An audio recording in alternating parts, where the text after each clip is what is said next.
Dobrý deň.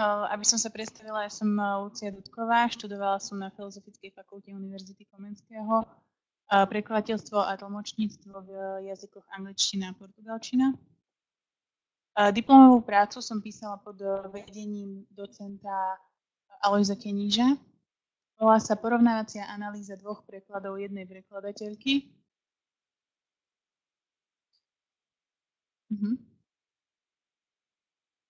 Ešte vám tak stručne poviem, ako som tú svoju prezentáciu formulovala. Snažila som sa zamerať na prax. Mám v diplomovej práci veľmi veľa teórie, ale rozhodla som sa, predpokladala som teda, že tu bude väčšina ľudí s translatologickým vzdelaním, takže som sa tak troška viac orientovala na prax, ale ako som sa dozvedela, nie každý tu má translatologické vzdelanie, čiže keby ste hoci čomu nerozumeli, tak pokojne sa pýtajte. Budem sa snažiť to objasniť, keď to bude v mojich silách.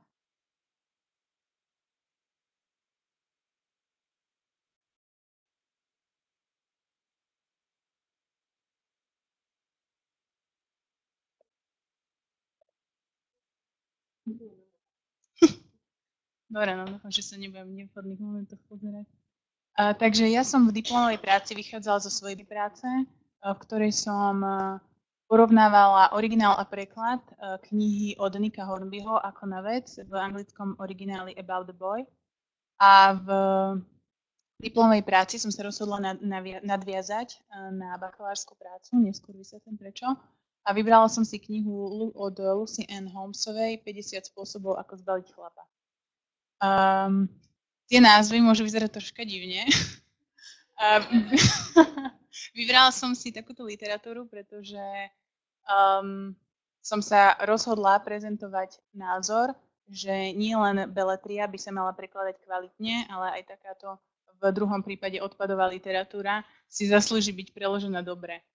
No, čo sa týka prekladateľky, ktorú nebudem menovať, ak chcete, môžete si to prečítať v mojej diplomovke alebo bakalárke.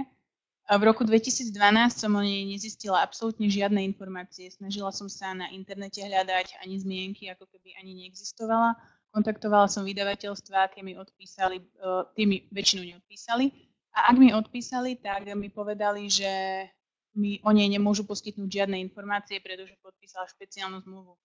V roku 2014 došlo k zaujímavému posunu. Jedno vydavateľstvo mi odpísalo, že nemôžu mi poskytnúť kontakt na túto prekladateľku, pretože, ako mi už povedali aj predtým, majú s ňou podpísanú špeciálnu zmluvu a že je to iba pseudonym slovenskej prekladateľky s bohatou praxou a adekvátnym vzdelaním. Keď som sa dozvedela túto informáciu, musela som to vstrebať, nadýchnúť sa a vydýchnúť sa, lebo v tej bakalárskej práci, keď som robila, ten preklad bol skutočne zlý. A keď som robila toto, tak chcela som vedieť, čo ma čaká. Robila som to takou metódou, že som si najskôr prečítala preklad, počiarkovala som si podozrivé slovné spojenia a potom som to porovnávala vetu po vete s originálom. Venovala som tomu asi 2 mesiace, čiže nebolo to až také jednoduché. A čo sa týka hypotézy, tak ja som si stanovila takú hypotézu, predpokladala som, že 8-ročný odstup medzi dvoma prekladmi jednej prekladateľky sa pozitívne odrazí na preklade toho druhého, pretože v knižničných katalógoch som našla informácie o tom, že táto prekladateľka každý rok preložila minimálne jednu knihu, niekedy aj 2, 3. Takže som čakala, že skúsenosti, ako nás všade bombardujú, nás mladých prekladateľov, že všade potrebujú skúsenosti, nie vždy je to zárukou kvality. Teoretické východiska alebo translatologické biblie, čo asi všetci poznáte, to sú odborníci, na ktorých som stavala svoju prácu, to je Anton Popovič, Jan Vilikovský, Alojz Keníž a Jan Ferenčík. Vo svojej práci som sa venovala prekladateľským posunom, v podstate nesprávne zvládnutým. V každom preklade musí dôjsť zákonite k prekladateľským posunom, keďže sa východisková a cieľová kultúra líšia. Ja som sa zamerala na tie negatívne a s retardačným charakterom. Vybrala som si 4, vychádzala som opäť z koncepcie Vilikovského. Vybrala som si negatívny, tematický, konštitučný a individuálny posun. Prvé 2 asi komentovať netreba. Tematický sa týka reálií a konštitučnej gramatiky. Prekladateľské problémy, s ktorými som sa stretla v bakalárskej práci a potom som sa na tie isté zamerala v diplomovej práci, aby som ich vedela porovnať, tak to bolo falošný priateľ, alebo z francúzštiny po ami, opravte ma, francúzštinári. A ďalej to bola doslovnosť, rozdiely v reáliách pre interpretovanie, redundancia, vynechávanie a obrovské lapsusy v svetovej kultúre, hudbe a kinematografii. Ako som spomínala, rozhodla som sa vám ukázať prácu prekladateľky a jej nezlepšenie priamo na príkladoch, aby ste mohli vlastne si overiť, či som mala pravdu alebo nemala pravdu v tých mojich záveroch. Neviem, koľko z vás hovoria po anglicky, alebo ja som pasívne ovládajú, tak snáď väčšina, pretože som vychádzala z anglického románu. Ako si môžete všimnúť tu, preložila slovo newsreaders ako človek, ktorý prečíta noviny. Keď si však pozriete môj preklad, ktorý netvrdím, že je najlepší, ale snažila som sa aspoň, aby bol správny. A keď si pozriete akýkoľvek slovník, napríklad aj ten, ktorý som vyhrala, tak tam určite nájdete, že je to hlásateľ, spravodajca, alebo teraz je veľmi moderné slovo, že moderátor. Čo vám aj logicky z toho vyplýva, keď sa vlastne zamyslíte nad tou vetou. Nezniesla by som totiž jediný neúprimný úsmev, aký človeku naskočí po prečítaní novín. Prečo by mal človeku naskočiť neúprimný úsmev po prečítaní novín? Ako to je, podľa mňa, podľa môjho názoru je to úplne nelogické, ale logickejšie je, že neúprimný úsmev majú hlásatelia, ktorí hlásajú o nejakých tragédiách, tornádach a na konci sa usmejú. Tak to sa mi zdalo vhodnejšie. A potvrdil mi to slovník. Ostaneme pri negatívnom posune. Toto je veľmi zaujímavé, toto patrí k mojim obľúbeným. A Dax Ars preložila ako recyklovaná harmonika v sirčekovom náleve. Ako, treba byť kreatívny, ale odtiaľ počiaľ. Musím povedať reakciu môjho pána školiteľa, docenta Kenny, že keď to videl, tak on bol tak zhrozený, že čo z toho urobila a zamýšľal sa nad tým, čo mne vlastne ani nenapadlo, že ako vyzerá taká recyklovaná harmonika v sirčekovom náleve. Tak, je to dosť ťažké si predstaviť určite. Čiže toto som vybrala, tento príklad preto, lebo nevidím dôvod, ani v podstate tento preklad nie je postavený ani na reáliách. Dogs Ars, to nie je žiadny frazeologizmus, ani nič, ani tá recyklovaná harmonika v sirčekovom náleve, myslím, že ste to ešte nikdy nepočuli. Dúfam, že už aj nebudete. Čiže nechala som tam ten kačací trtol. Ja som mala pôvodne, priznám sa, kačaciu riť, ale docent Keniš mi povedal, že by bolo vhodnejšie použiť slovo trtol. Negatívny posun ešte jeden. Toto je ďalší príklad, kedy je celá táto výpoveď absolútne nelogická. Toto som mala vlastne počiarknuté už vtedy, keď som to čítala prvýkrát bez originálu a zdalo sa mi to podozrivé, pretože keď si prečítate, no v tom mobil prestal zvoniť a na displeji sa zjavil jeden neprijatý hovor. 2 vety ďalej. Fran mi práve píše správu. Ako to vieš, že jej Fran píše správu? Odkiaľ na to prišla? Do frasa, Sarah, vypočuj si už konečne tú pondiatú správu. Správu si vypočujeme, ktorú nám niekto napísal. Neviem, v takéto technike sme ešte asi nedošli, tak som sa rozhodla to troška pozmeniť. Myslím si, že to, aj keď si pozrite tú angličtinu, to vôbec nesedí. Hey, she's leaving a message. To neznamená, že ona jej píše správu. Check your bloody message. Vypočuj si už tú správu. No, nesedelo to jednoducho, stručne. Falošný priateľ. Photograph, slovo, vyzerá síce ako fotograf, ale žiaľ nám tam chýba jedna prípona, ktorá je R, čiže v angličtine by to bol photographer, na to, aby to mohol byť fotograf. Znížiť sa na úroveň zúrivo cvakajúcich fotografov. Tu išlo o to, keď si tu predstavíte, že ona skutočne kľačala. A keď je v slovenčine niekto povie znížiť sa na niečí úroveň, pýtal som sa viacerých ľudí, väčšinou mi povedali, že vnímajú to doslovné spojenie ako morálny poklesok. Takže toto malo, myslím si, že táto anglická veta mala vyvolať nejakú vizuálnu predstavu v čitateľovi. V preklade sa to úplne stratilo a navyše tam je nezmysel. Takže ja som dala najnižšia postava na hromadnej fotografii. geografii, čo si vlastne predstavíte. A ešte jeden falošný priateľ, The Samaritans. Zrejme mala ďaleko slovník, alebo už bolo neskoro v noci. Prípadne si mala vypnutý internet, pretože keby si to pozrela, tak by zistila, že The Samaritans je oficiálny názov v Británii linku dôvery. A dokonca Organ Donor Register, v angličtine sa to píše s veľkým samozrejme, lebo to takto oficiálne existuje. V slovenčine ona dala registra darcovských orgánov R-ko veľké. To som si tiež počiarkla ako pochybné, pretože hoci v slovenčine existuje niečo také, zisťovala som si to, existuje register darcov orgánov, ale nie je to oficiálny názov, čiže sa to určite nepoužíva s veľkým R, to R tam má byť malé. Doslovnosť v preklade.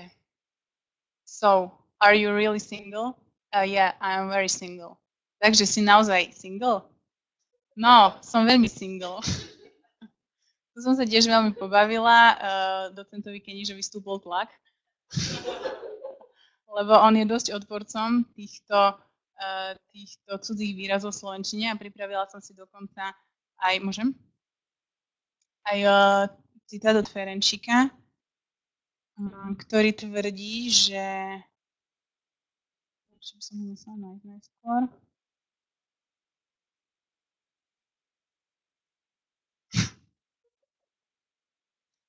Ferenčík nazýva preberanie lexikálnych prvkov z iných jazykov otvorenou vzburou.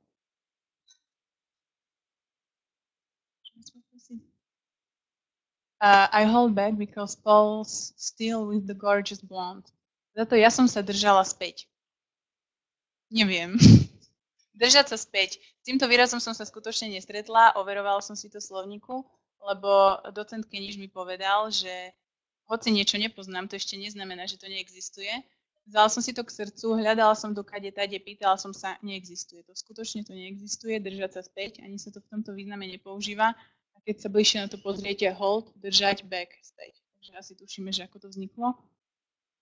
Pritom je to úplne jednoduchá veta, na ktorú nebolo treba slovník, pretože keby sa nad tým zamyslela, keby sa zamyslela nad hĺbkovou štruktúrou vety, mohla sa tomu krásne vyhnúť a dať tam jednoducho postava v úzadí. Prípadne niečo iné.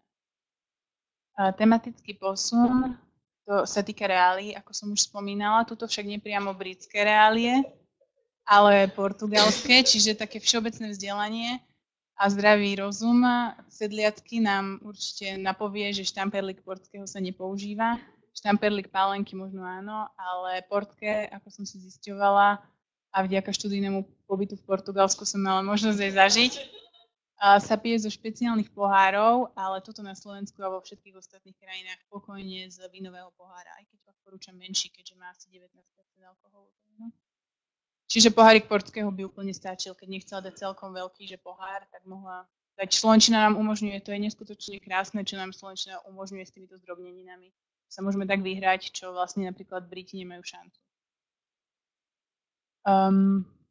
Tuto máme hneď niekoľko problémov. O 10 sekúnd, keď si prečítate túto vetu, a taktiež som vychádzala z kontextu, a o 10 sekúnd tam nie je tak dôležité, hlavne within 10 seconds ani neznamená o 10 sekúnd, ale znamená to v rozpätí tých 10 sekúnd v rámci. Ale ja som sa rozhodla vynechať tú číslovku úplne a v zápätí som tam dala, keďže je dôležité to, že ona odišla rýchlo a niekoľko sekúnd to trvalo. Pokiaľ by tam bolo 13 sekúnd, tak by som to zvažovala, lebo to už je taká netradičnejšia číslovka. A druhá časť vety, tresla dverami tak parádne, že sa dodnes trasú v pantoch. Snažila som si to predstaviť, nešlo to. A hlavne originál o tom nič nehovorí, pretože the floor shakes slightly from the slammed door. Vlastne tá veta znamená, že sa chveje podlaha. Ešte sa vrátim k negatívnemu posunu, jednému z najdôležitejších v tejto knihe, ako môžete vidieť aj na tomto príklade. Prekladateľka sa rozhodla, že posunie čas, gramatický čas celého románu do minulosti, napriek tomu, že v origináli bol prítomnosti. A tak sa do toho zamotávala počas celého románu a dopadlo to aj takto nejako. V niektorých prípadoch to som považovala za jednu z najväčších omylov, ktorého sa dopustila, pretože to je nepriateľné. Už ako nám hovoria aj Slovenská prekladateľská škola a 5 zásada formálnej totožnosti, takže to by malo byť. No, konštitučný posun, ďalší. No, toto je tiež veľmi zaujímavé a škrtala som si to ako podozrivé. Keď sa logicky zamyslíme nad vetou, bol vonku vysypať popolníky a teraz držal v rukách vedierko plné cigaretových ohorkov. Opäť ich mal v ruke, ako to, že ich vysypal, keď ich mal opäť v ruke. Tak to som nepochopila, tak som sa na tú vetu pozerala poriadne a tá veta hovorí, že on vyšiel spoza baru, aby ich vysypal a teraz drží v ruke to vedierko, pretože aj z kontextu vyplývalo, že on chodil pomedzi stoly a zbieral a hádzal si to do toho vedierka. Čiže nič také, čo on napísal, nie je prípustné. On bol vonku spoza toho baru a nie vonku, ako vysypať popolník. Tu je ďalší obrovský problém, ktorého sa dopustila. Tuto sa rozhodla, že si zmení osobu, ktorá vypovedá. Toto je vnútorný monológ hlavnej hrdinky a toto podľa nej mal hovoriť jej partner, tento Simon. Nezistila som, z akého dôvodu to urobila, nepasuje mi to ani do toho deja. Simon winces, I don't know what a wince means. Pozorne som si všímala jeho reakcie, Simon sa mykol. Do frasa, netuším, čo to môže byť. Z toho úplne vyplýva, že toto do frasa hovorí Simon, pričom ono je to stále súčasťou jej vnútorného monológu. Takže som to takto pozmenila. Pre interpretovanie. Teraz prechádzame k najvtipnejšej časti asi. Waving my arms. Mávala rukami ako čajka sťahováva. Neviem, či to potrebuje nejaký extra komentár, ale tu chcem povedať iba toľko, že neskutočne veľa prípadov bolo, kedy si ona surovo vymýšľala. Ona nielenže obohacovala tú metaforu, ktorá ani nebola metaforou, čiže si vlastne vymýšľala metaforu, ale no uvidíte na ďalších príkladoch, ako sa nám to vyvinie ďalej.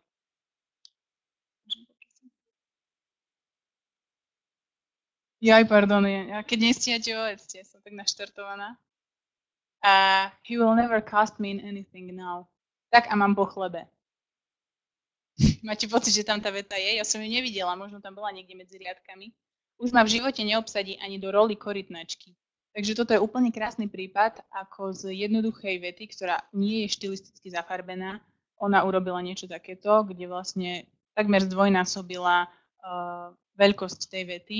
Nezistila som, že či to bolo z finančných príčin, že proste to bude väčšie, alebo či chcela potešiť čitateľa, alebo prečo to robila, to som nezistila, lebo sa mi nepodarilo s ňou spojiť, mala som na ňu pripravených veľa otázok. Už mi nikdy nedá žiadnu rolu, tak som to zostručnila troška tak, ako to bolo v origináli. Urobila letmi veľmi sexy pohyb hlavou. Urobila som teda, aby sa mi zvlnili vlasy. Moje vlasy aj tak vyzerajú ako vákuové balenie riedkej africkej trávy, prilepené k mojej hlave. Pričom originál hovorí, že my hair looks like it's welcome back to my head. Čiže cítime tam asi opäť, že troška popustila úzdu svojej fantázii a troška to rozšírila tú vetu. Je tam zase o jeden riadok viac. To sú stále rovnaké problémy, čiže k tomu asi nie je čo komentovať. No, toto je ďalší krásny prípad. I say through all the saliva in my mouth. S ústami plnými slín som bola dôslednou konkurenciou švajčiarskému Bernardinovi.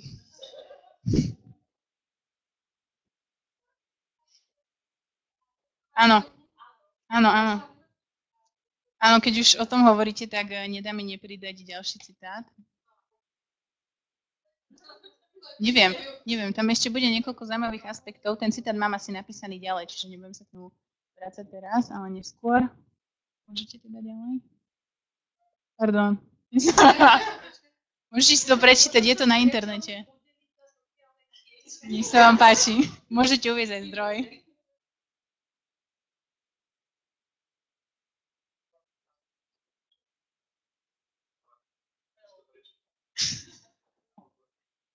No tak to tá by sa čudovala, lebo ozaj v celej knihe, tá kniha bola taká úplne, vôbec tam neboli takéto zvraty, neboli tam ani frazeologizmy, čo bol problém tej knihy v bakalárke, že sa tam neporátala veľmi dobre s frazeologizmami a tu si tak vymýšľala, lebo tá kniha podľa mňa bol úplne iný štýl ako to, čo ona preložila.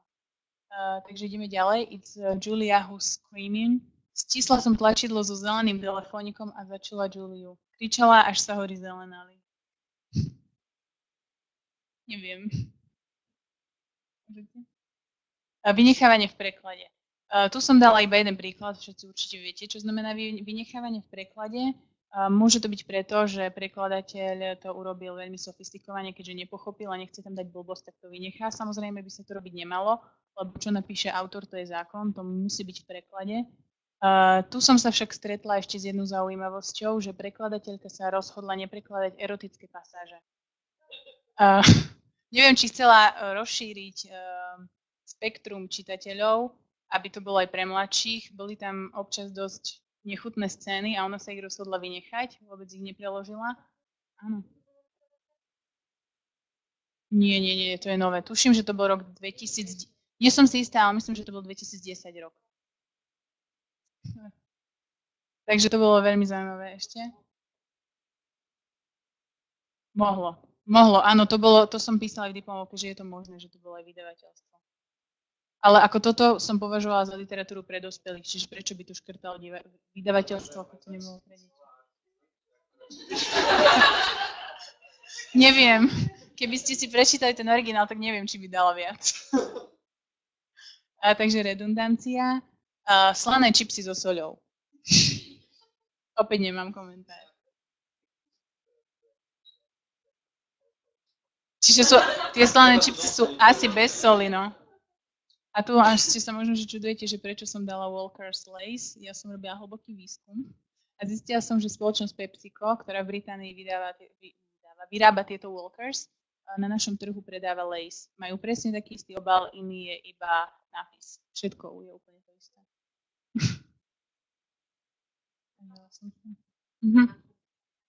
Áno, ja by som skôr v tomto prípade ako nedala tam nič, žiadnu značku. By som bola pri časovej tiesni, alebo tak, ako na čipsoch sa to ozaj nestratí, nie je to nič podstatné, ale tak dala som si to na nohu. Ďalší prípad redundancie je na tom istom mieste na jednej veľkej kope.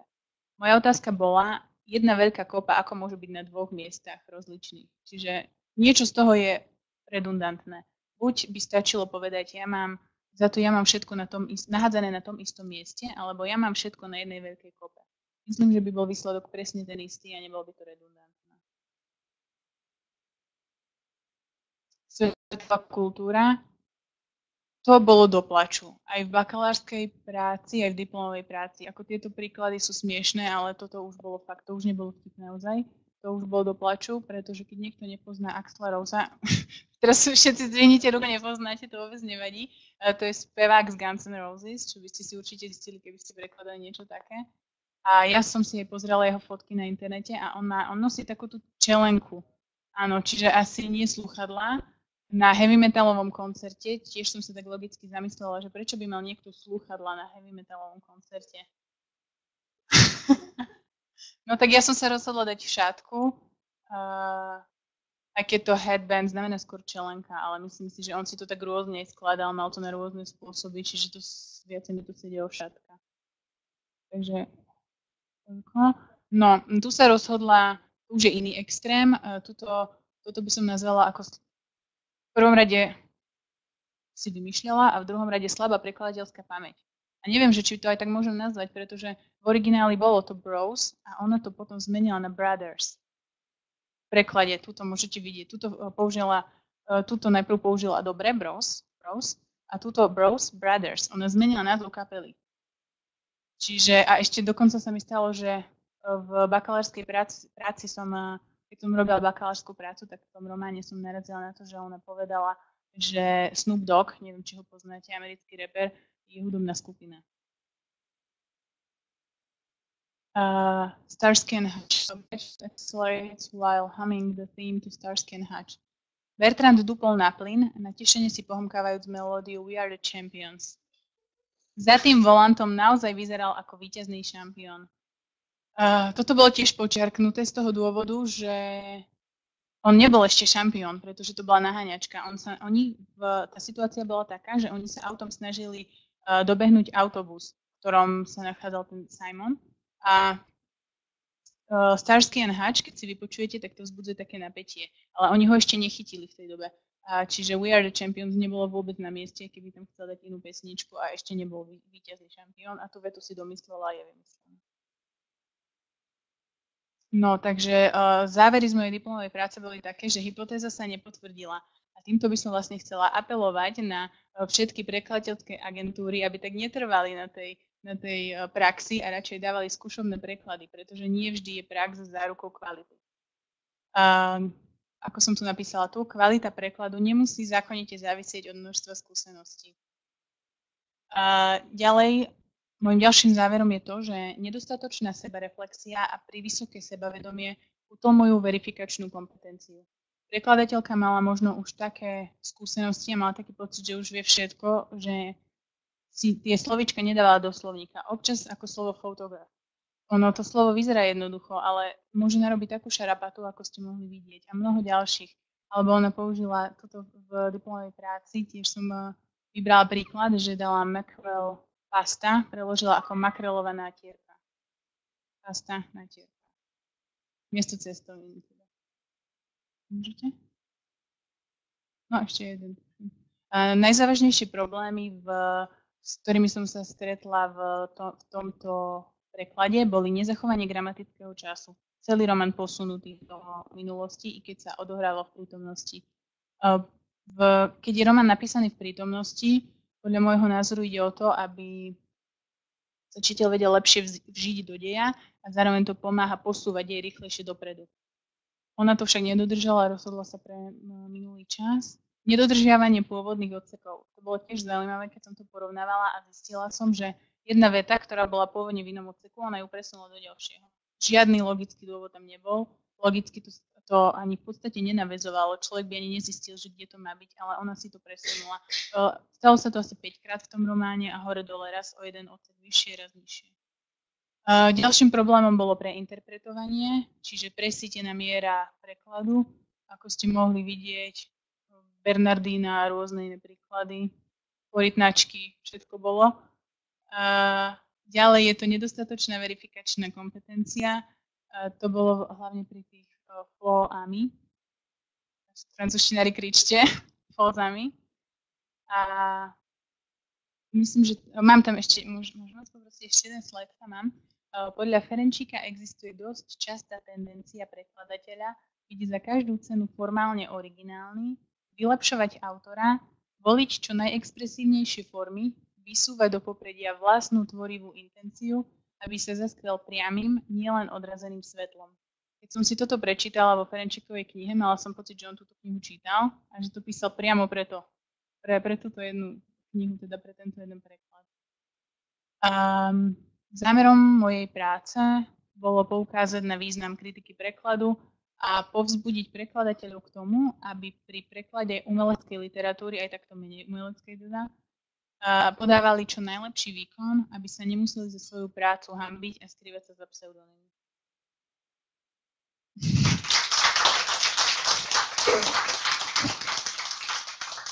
Myslím, že to všetko. Ešte jeden je tam asi ďakovný slajd.